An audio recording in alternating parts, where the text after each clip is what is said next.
Hello and welcome to Atomic Radio Hour episode 265. I'm your host, Vince. This is Atomic Radio Hour, the post-nuclear podcast, the show that dives into the wreckage that is post-apocalyptia. Like I said, I'm your host, Vince, and I hope you're doing well. You look fantastic as always. You look beautiful.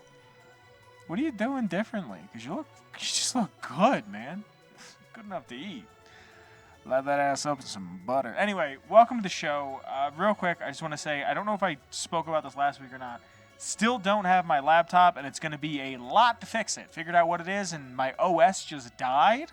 Windows 10 just died.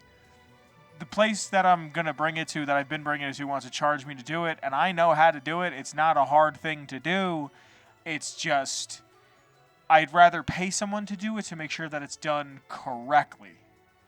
But other than that, there's some things I want to talk about for you today.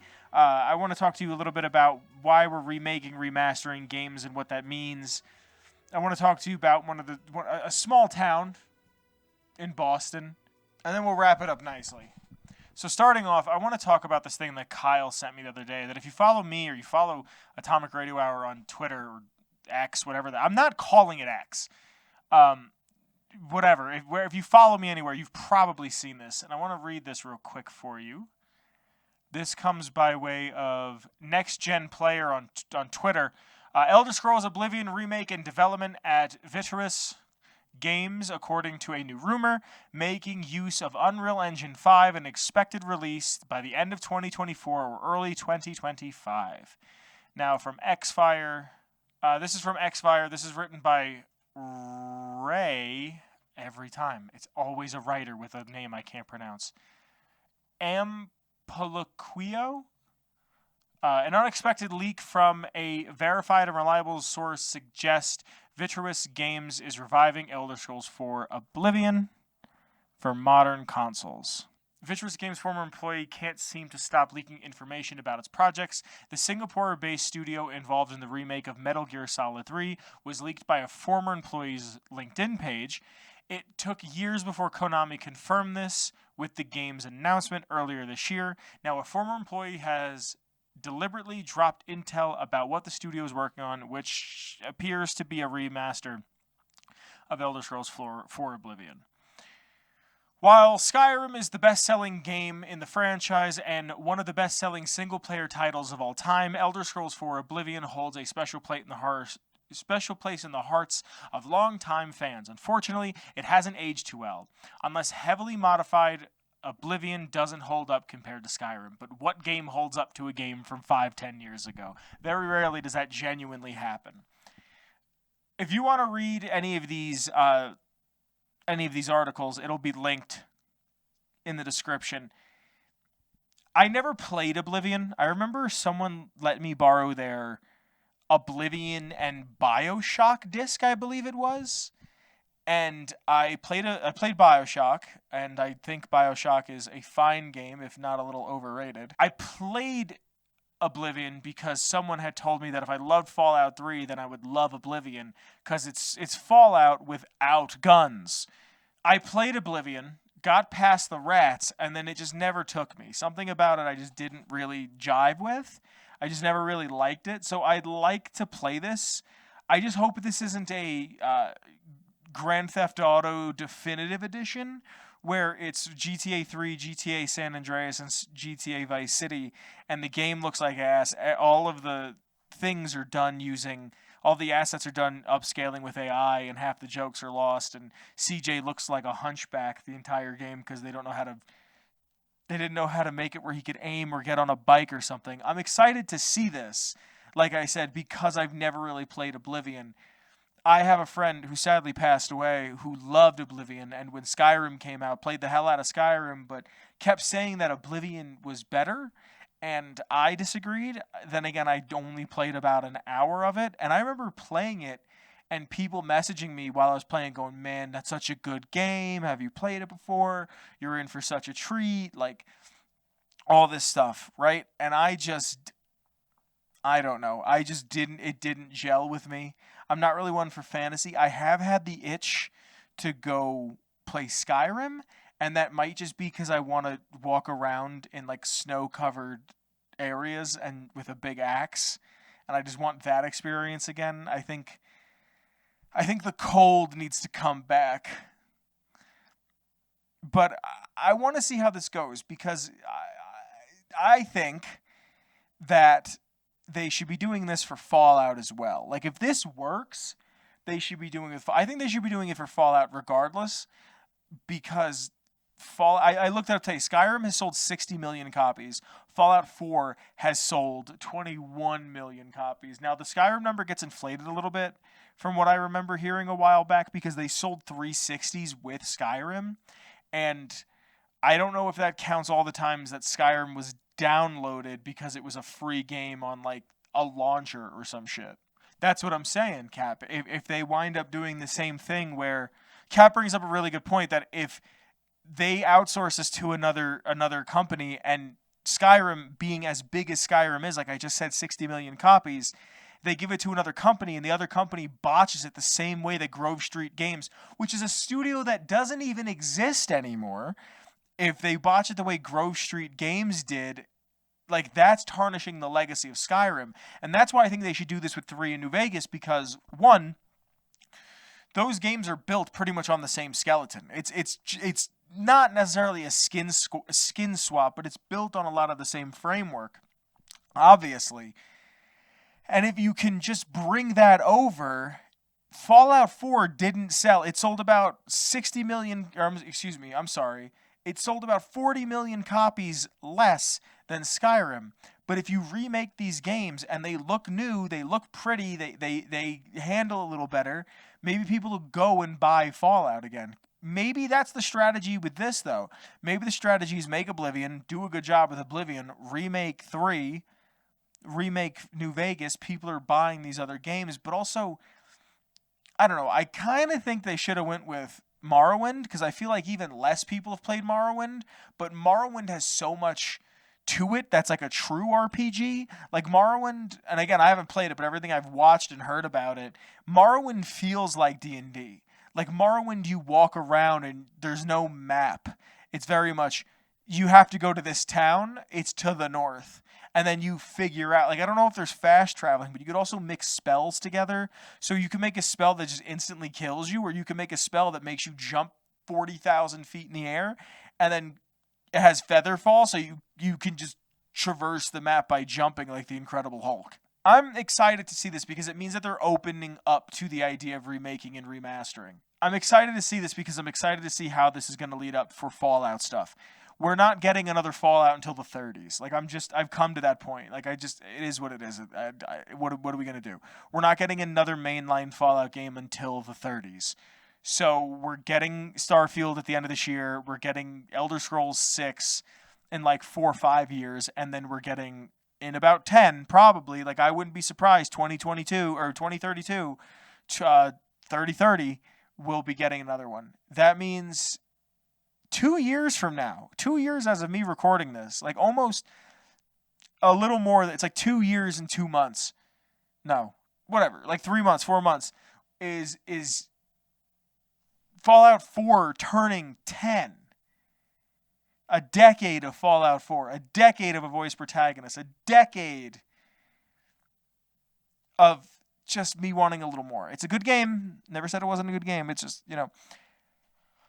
it's just, I want to see this. And I'm going to talk about in the third segment, I'm going to talk a little bit about the TV show and what was leaked and what's been talked about and just kind of where I am right now with the TV show. But like, we're going to get that TV show. Let's hope that TV show gets six seasons, right? 6 seasons in a movie.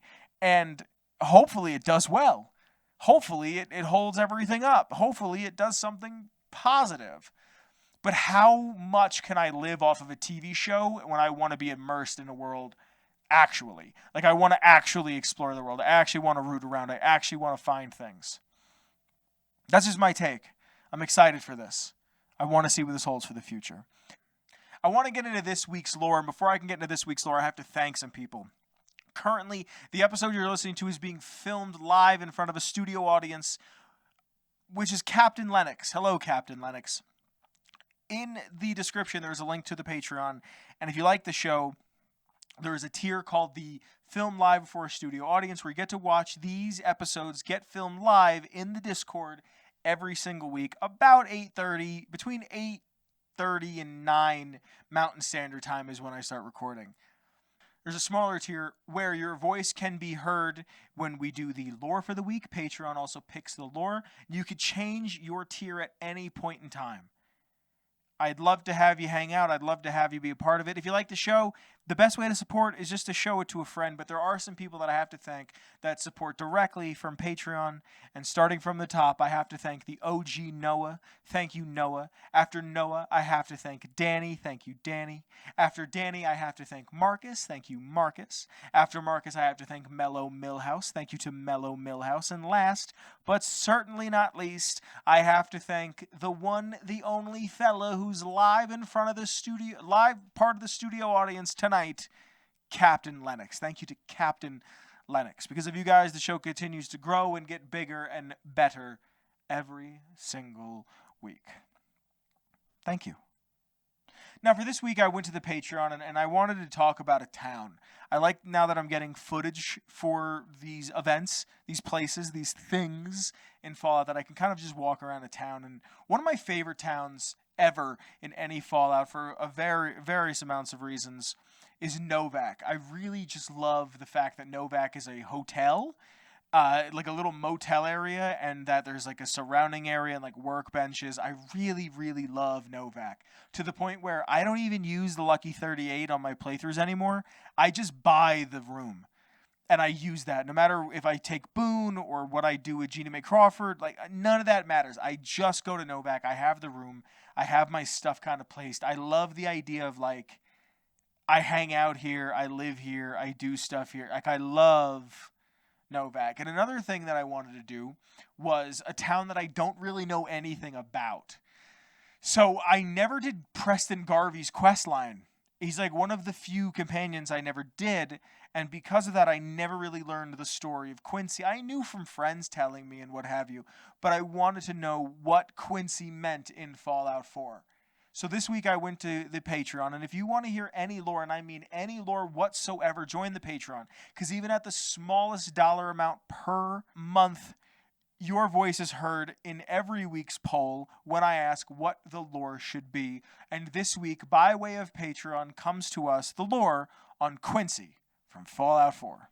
Now, right before the Great War, Quincy was a small town in Massachusetts that was predominantly known for being the home of John Adams, the second president of the United States of America, John Quincy Adams, who was the sixth president of the United States of America, and John Hancock, a signer of things. Pre-war, the town became kind of the victim of awful zoning, and they put a freeway directly over the town. And when you go there, which I'll get into a little bit later of why this is important, when you go there, you see this nice town, and then over it is just a highway.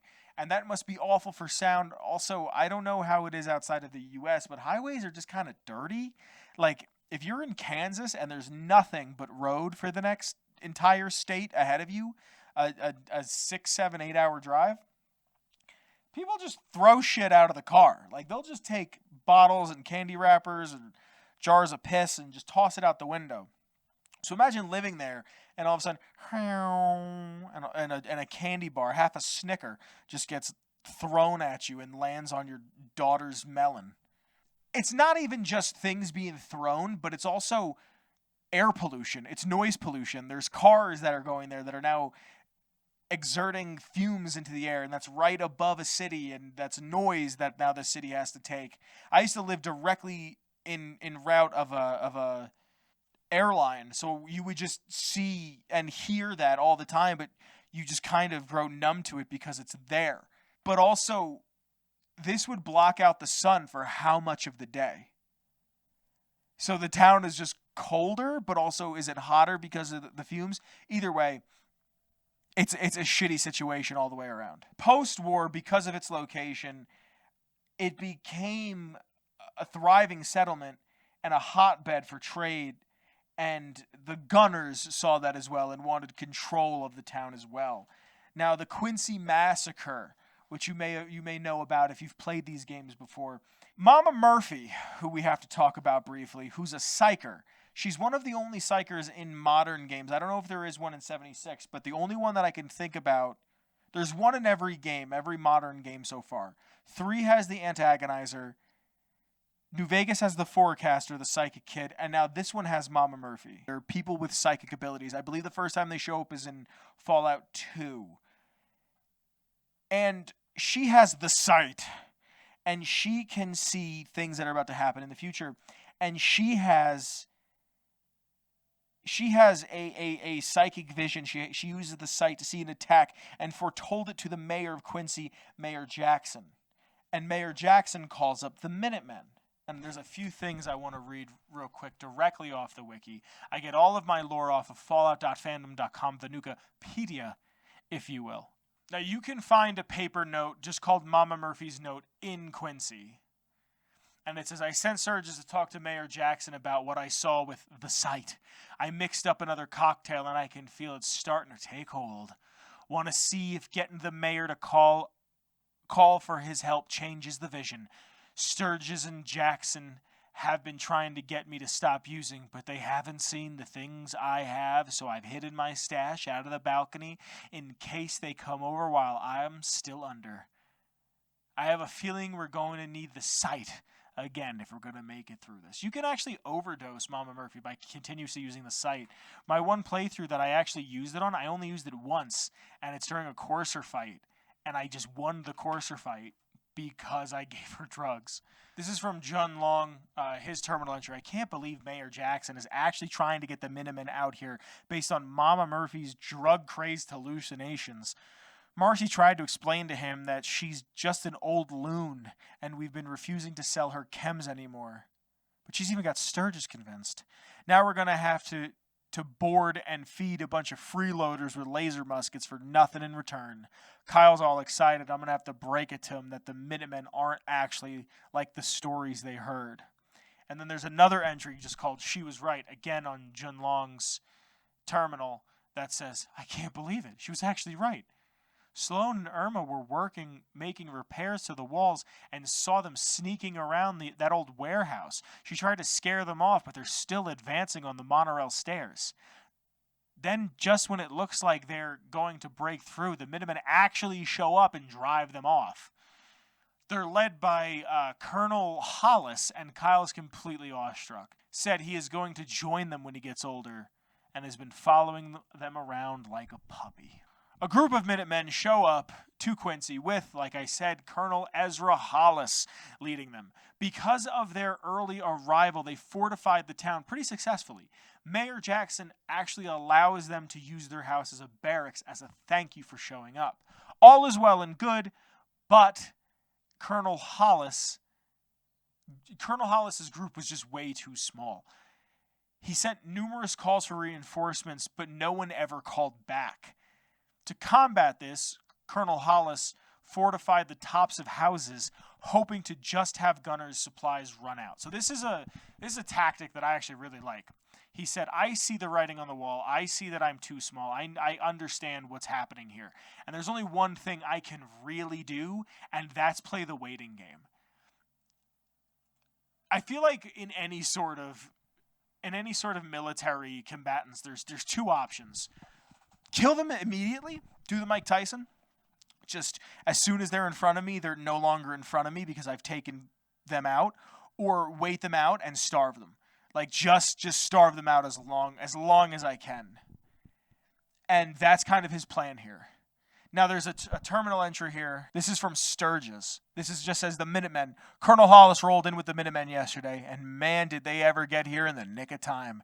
Took those gunners from behind and had them running for the hills. Marcy's been making a fuss about how few showed up, but the colonel's assured us that others will come. In the meantime, Preston has been helping Sloan and me reinforce the walls. Shame that power armor's on the fritz again. Sure would be a help carrying all that lumber. There's also a terminal entry here from Colonel Hollis, setting up defenses. Looks like we got here just in time. We ended up taking a group of gunners from behind as we came into town. Took out about a third, but at least a dozen ran off. Mayor Jackson was practically in tears when we came up. Even let me use his own house as a barracks. Gotta say, it's nice to find the Minutemen welcomed. Like we were back in the old days for a change. Preston has been helping them get some better walls up, and the town's mechanic has been invaluable. He even has a couple of suits of power armor. If he can get them up and running, it'd be a huge help. We don't have near enough manpower to hold the town if the gunners return in force, but I can't tell anyone that. I've sent out word to get reinforcements from other Minutemen out there.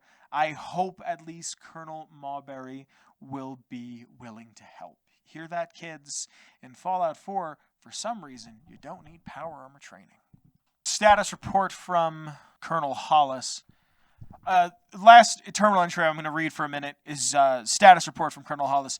We've been getting the walls in pretty good shape and filled the stairwell at the monorail platform. I've had Sturgis working on getting some walkways set up across the rooftops. Figure if they manage to breach the wall, we may be able to retreat up there for a counterattack. The gunners attack almost daily now, but we've got food and supplies enough that we can probably wait them out. Unfortunately, my call of reinforcements has been disappointing. Not a single person has shown up. Now I have to talk about a man, a very bad man. Ironically, a Benedict Arnold, if you will. A man by the name of Clint, a 10-year veteran of the Minutemen, betrays his fellow Minutemen just to join the Gunners, and he was placed in charge of the Quincy raid. As you can probably imagine, the Minutemen lost in a pretty devastating fashion. The town was fortified on the ground, but not so much from above. And remember how I said that there was the freeway that ran above them? Clint and the Gunners blew up a part of the overpass and used it as an entrance to the roofs and the streets of Quincy. And now they had a position where they can shoot from.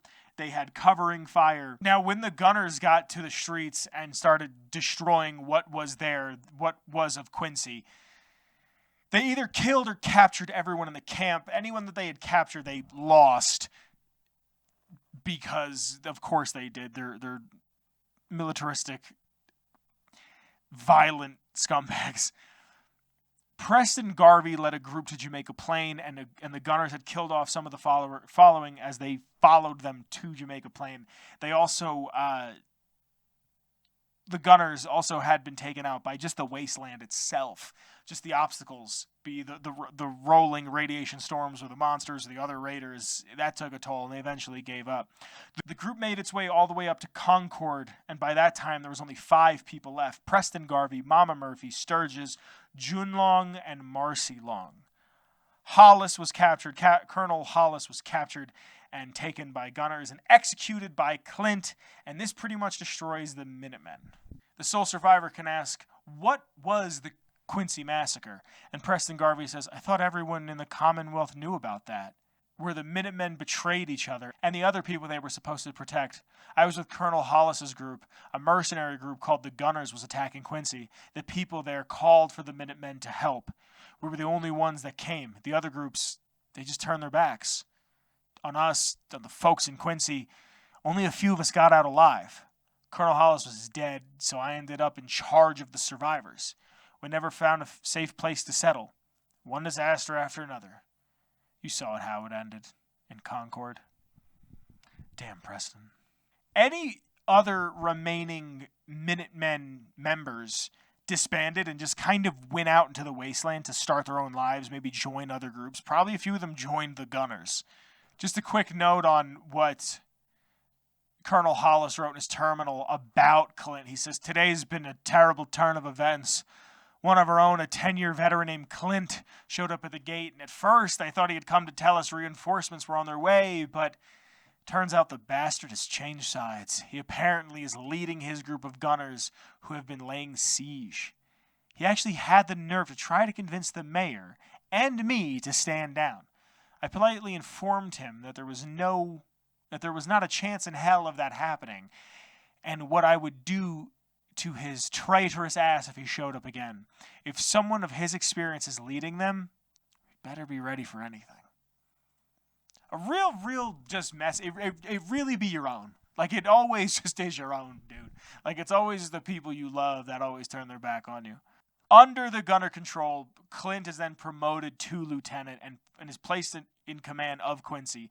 Tessa and Sergeant Baker, they set up camps along the freeway, and because of doing this, they can set up a command I'm sorry, they can set up communications between Quincy and the Galaxy News Network station building, the GNN Plaza, if you will.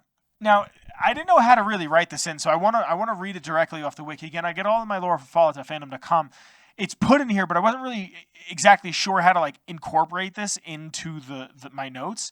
Clint knew that his subordinates were skeptical because of his past with the Minutemen, and that they would be disorderly because they were no longer in active combat. To try to curb this, he began to send out scout teams and had Tessa stationed far away from the main camp to avoid disruptive interference. With his troops arranged and becoming unruly due to this failure, Clint was forced to find another target to distract them, and he set their eyes on the Atom Cat garage, where the Atom Cats kept several suits of powered armor. Quincy's a really fun place, man. I remember finding it and just having a shootout and being like, ooh, this is fun. I enjoy this quite a bit. This is also where you get Tessa's Fist. I love Tessa's Fist. I had like a full maxed out suit of power armor, which is this janky Raider power armor, but like major suit 4 times more durable.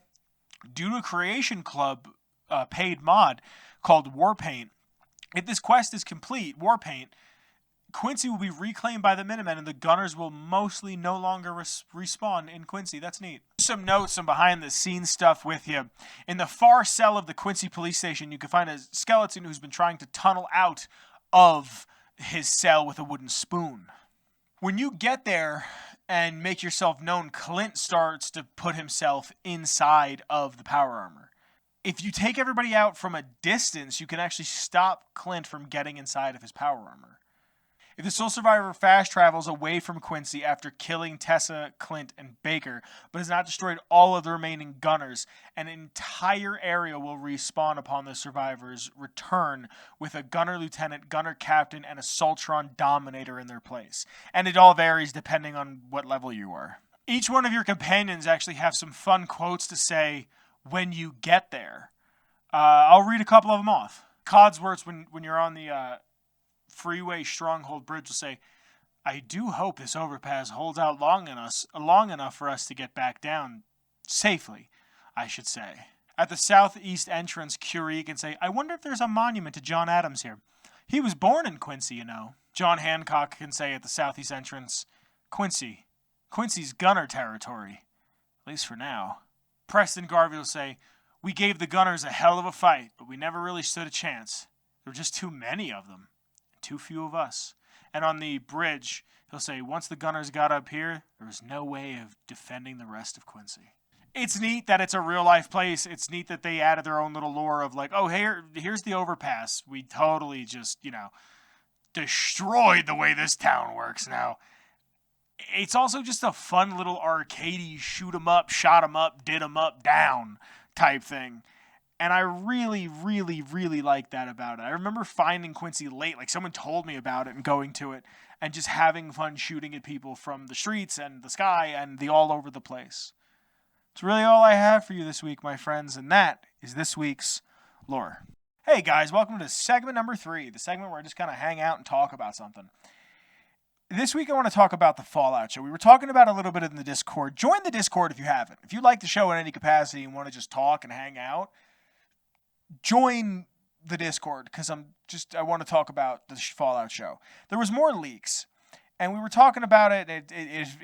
Someone, I believe it was Tom Flood. I believe it was. If I'm wrong, forgive me, but I believe it was Tom Flood brought up the fact that he believed he read somewhere that it had finished filming the Fallout show, and I don't remember if I had ever commented on that or not.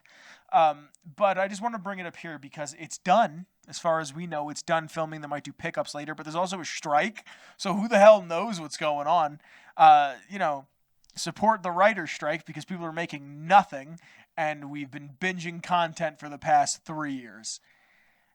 So the show is finished and it's coming out, and there was a leak, and I probably showed it already, and if I could find it, I'll show it again, but it's a leak of someone in like a ghoul mask, and it just didn't look impressive to me. And I get that they're going to doctor it up with CGI, and they're going to fix it with this and that, and who's he, what's it, whatever. But it just didn't capture me. Like, it didn't seem... I think the problem is I'm going to be holding every single video game thing now up to the same lens that I held up The Last of Us. And The Last of Us is such a near perfect video game to television. Like, it doesn't need to be, but it works because it's already so just that. It's already so cinematic that it works as a TV show. Like, that could have just come out as a TV show and it would have been like, you wouldn't have been like, oh, this would have made a great game. You would have been like, yeah, this is just a good narrative. And I just want I just want the show to be good. I don't want this to be the Halo show. I think I'm kind of preemptively taking a step away from it because I don't want to get my feelings hurt. As whack as that sounds. Like, I just want the show to be good. I want the show to be as good as it could be, because like my mom, who had watched my brother and I play The Last of Us growing up, she watched the show weekly. Like, she got into it. Like, the only time I remember her getting into a show like that was like For the Walking Dead, like 8 years ago, almost a decade ago. And like, she was into it. We're like, I was calling her the next morning going like, what did you think? What did you think? It's the best show on television right now. And the Fallout show is the chance for me to not just get my mom to know what Fallout is by taking her to the DC meetup, but to like get her introduced to be like, this is the thing that I spend so much of my time on. This is the thing that I think about and I read the wiki for, and like I make a show on YouTube and Spotify and all the other platforms that you can get a podcast on. Like, this is my favorite thing, and now it's in a show and they're taking it in this direction and doing it from this point of view. And I think that's what's so cool about it, is that for such a long time, video games were looked at as just a waste of time. And in the past, like 10 years, they've slowly been looked at as art. And now it's kind of a thing where it's like, yeah, it's like punk rock. Punk rock was, it's just noise. And today I was listening to the Cramps' first album at work. And I was like, this is like silly, goofy rock and roll. Like, this is what you think rock and roll is if you don't know what rock and roll is. And like, it's cool that now moms and boomers and grandparents and what have you are going to be able to watch these things and be like, oh, this is based on a video game? Captain Lennox in the chat says, I'm tentatively hopeful. There's quite a bit of potential. I agree with you. I do. I agree that there's quite a bit of potential. And the fact that the show could be like around the Fallout 2 era, especially if they use the show to, honestly, smart move, use the show to explain the first two games, because most fans have only played Fallout 4 and 76. So if they're not willing to play Fallout 3, or arguably what is the best game in the series, like from a fan perspective, New Vegas, use the first two games as a motive to tell your television story. Like, maybe Walton Goggins playing a ghoul is him playing Harold. Like, maybe we're going to get to see him. Maybe the first episode is him falling into a vat of goo with Richard Gray. And you see that he slowly becomes the Master and Walton Goggins slowly becomes Harold or something like that. Like, I doubt that's what it's going to be, but I'm just saying, like, these are things that we could be doing to explain these games to, or at least the lore of that era, to newer fans. There's people that, like I said, have only played 4 and 76 and are going to play this, are going to watch this and like not understand who Tandy is. And I think if you're like a Fallout fan, I feel like it's almost essential you know who Tandy is. Like, if you had to know any character from the previous games, and I'm talking New Vegas, I'm talking Fallout 3, 1, 2, 3 New Vegas, you should know Tandy. In my opinion, that's you should know. That makes the most sense. She's responsible for so much expansion of the New California Republic. She's responsible for so much of the political debates within what later be like, even what Tandy does is affects DC. It affects the Capital Wasteland. There's terminals I remember reading about people leaving Navarro. Like, her hand is in everything. As far as I'm concerned, in the contiguous United States, she has some sort of a purpose in every single spot, even in like the middle of Florida or like Wyoming, the middle of nowhere. She has some sort of influence because the NCR continuously wants to expand west, and that was her policy. Tandy needs to be a big name in this, and I'm I'm getting excited. I'm excited for the show. I'm just trying to stay back. I'm trying to just not get excited because hype kills things. It's the same thing I'm doing with Starfield, which comes out in like 2 months. And I really want to play Starfield, man. I might take the day off of work. I might switch my days around and just not go to work because I want to play Starfield. I want to sit in my living room with my headphones on and play Starfield and just soak in the universe, soak in the atmosphere. But let me know what you think. Leave a comment below on what you're thinking for the show. I'd love to hear about it. I'd love to have a conversation. Join the Discord if you get a chance. But that is pretty much everything I have for you this week. If you like the intro music, it's by the one and only Shane Ivers. You get all of his music at silvermansounds.com/free music. And after that slash, if you throw in a feather duster, you can find the intro song to the program that should be playing right about now. I want to thank the Patreon again. Check out the Patreon if you like the show and want to see it get made every single week. $1 to the $10 tier, and you could change your subscription at any single moment. There's also a link in the description to my Twitter, the show's Twitter, and Kyle's Twitter. Link to the Redbubble as well. I hope you guys are well. Join the Discord. Come talk. Come have a good time. I love you. I hope you guys are well. I'll be seeing you next week. I love you. Bye, everybody. Bye. Cool. Atomic Radio Hour Podcast. This has been a production made by your friends at Ghoulman Entertainment.